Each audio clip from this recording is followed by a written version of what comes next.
চাকরি প্রত্যাশী ভাই ও বোনেরা, আপনারা যারা পরীক্ষা দিবেন আপনাদের পরীক্ষাটি এমসিকিউ হবে। আজকে একটি এমসিকিউ পরীক্ষার প্রশ্ন প্যাটার্ন নিয়ে এসেছি। ইনশাল্লাহ এই প্যাটার্ন থেকে 25 থেকে 30 নাম্বার অনায়াসে কমন পাবেন। শুধু কষ্ট করে সম্পূর্ণ ভিডিওটা দেখেন, আপনি পরীক্ষায় পাস করতে পারবেন।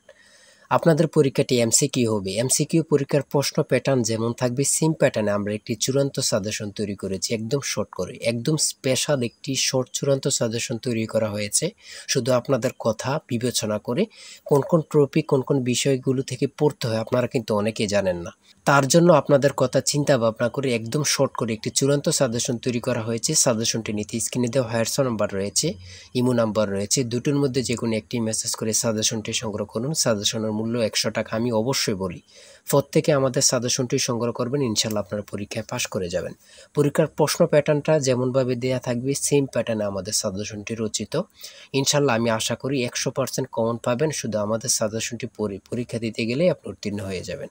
আমি মূল কথায় চলে আসি। এমসিকিউ পরীক্ষাটা কি এটা আগে বুঝতে হবে।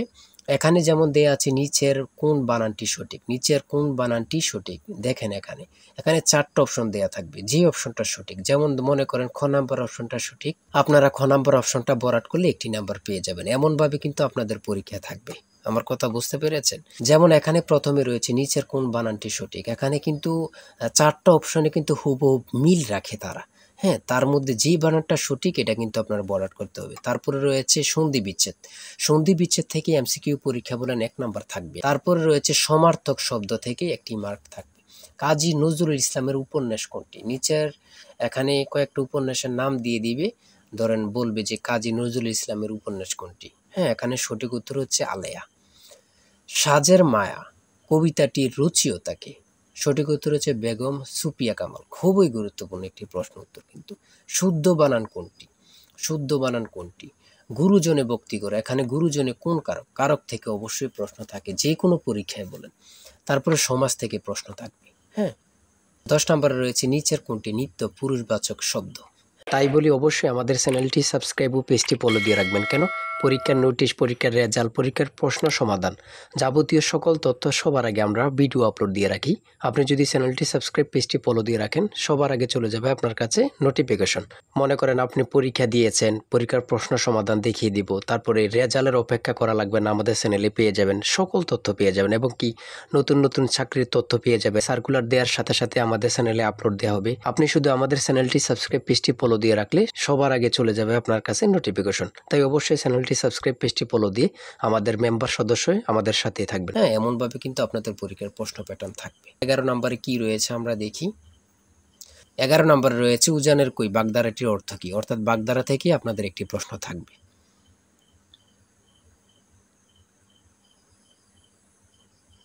আর ইংরেজি থেকে ট্রান্সলেট আমি বলি, ট্রান্সলেট কেউ মিস করবেন না।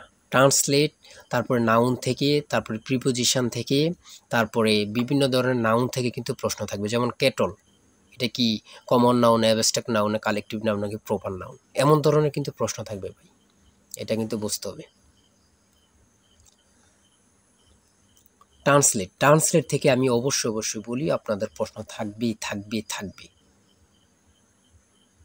প্রিপোজিশন থেকে প্রশ্ন থাকবে, কারেক্ট স্পেলিং থেকে প্রশ্ন থাকবে। যেমন অঙ্ক থেকে দিয়েছে দুইটি সংখ্যা গসাগু 15 এবং লসাগু 90, একটি সংখ্যা 30 হলে অপর সংখ্যাটি কত? এই অঙ্কটা কিন্তু বিসিএসও আসছে। হ্যাঁ, এই অঙ্কটা কিন্তু প্রচুর পরীক্ষায় থাকে, অনেক পরীক্ষায় থাকে। দাঁড়ার অঙ্ক থেকে অবশ্যই থাকবে, একটি মার্ক কিন্তু দাঁড়ার অঙ্ক থেকে আপনাদের থাকবে। সহজ কিন্তু একদম। ফুরক কোণ, সম্পূরক কোণ এগুলা থেকে থাকবে। মান নির্ণয় থেকে থাকবে। 1 মিটার সমান কত ইঞ্চি? অনেকে কি করে জানেন? 39.37 ইঞ্চি, এটা সঠিক উত্তর। অনেক জায়গায় 37.39 ইঞ্চি দেয়া থাকে, অনেকে ভুল করে এটা দিয়ে দেয়। ধরেন এখানে 39.37 ইঞ্চি, এই 37টার প্রথমে দিল, তারপর 39 দিল। অনেকে মিস্টেক করে ফেলে কিন্তু।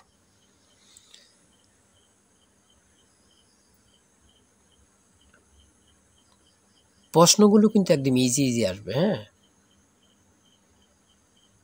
কিন্তু আপনারা সকলেই কিন্তু ভালো বোঝেন, একটা সহজ গাইডলাইন সাজেশন পান না বলেই কিন্তু আপনারা ভালোভাবে প্রিপারেশনটা মজবুত করতে পারেন না।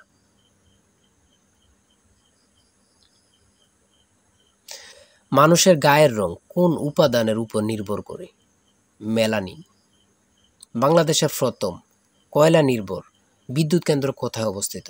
এটা কিন্তু সবারই জানার খুবই গুরুত্বপূর্ণ, বড়পুকুরিয়া, দিনাজপুরে। জাতিসংঘের নিরাপত্তা পরিষদের অস্থায়ী সদস্যপদ কত সময়ের জন্য? 2 বছর। বাংলাদেশের বিদ্যুৎ বিতরণ সংস্থা কয়টি? 6টি। ইউএনডিপি এর সদর দপ্তর কোথায় অবস্থিত? New York.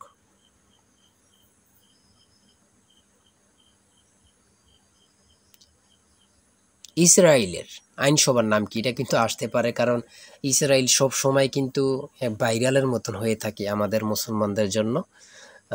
এটা কিন্তু আসতে পারে। হ্যাঁ,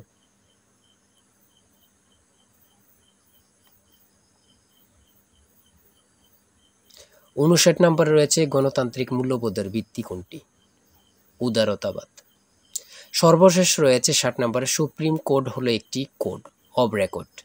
এ কথা উল্লেখ আছে কোন সংবিধানে? 108 নং অনুচ্ছেদে কিন্তু উল্লেখ রয়েছে। এতটুকুই, ঠিক আছে। এমসিকিউ পরীক্ষা মানে এতটুকুই। আমি অবশ্যই বলি, প্রত্যেকে আমাদের সাজেশনটি সংগ্রহ করবেন, একজনও মিস করবেন না। আমি বলি যারা আমাদের এই ভিডিওটি দেখতেছেন একজনও মিস করবেন না, প্রত্যেকে সংগ্রহ করে A to Z পড়ে যাবেন, আপনাদেরকে কেউ আটকে রাখতে পারবে না। আর আমাদের চ্যানেলটি সাবস্ক্রাইব করে রাখবেন, পরবর্তী আরেকটি প্রশ্ন আপডেট দিলে কিন্তু চলে যাবে আপনার কাছে নোটিফিকেশন। আর আপনার যে কোনো তথ্য জানতে কমেন্টে লিখুন। সবাই ভালো থাকবেন, সুস্থ থাকবেন, আল্লাহ হাফেজ।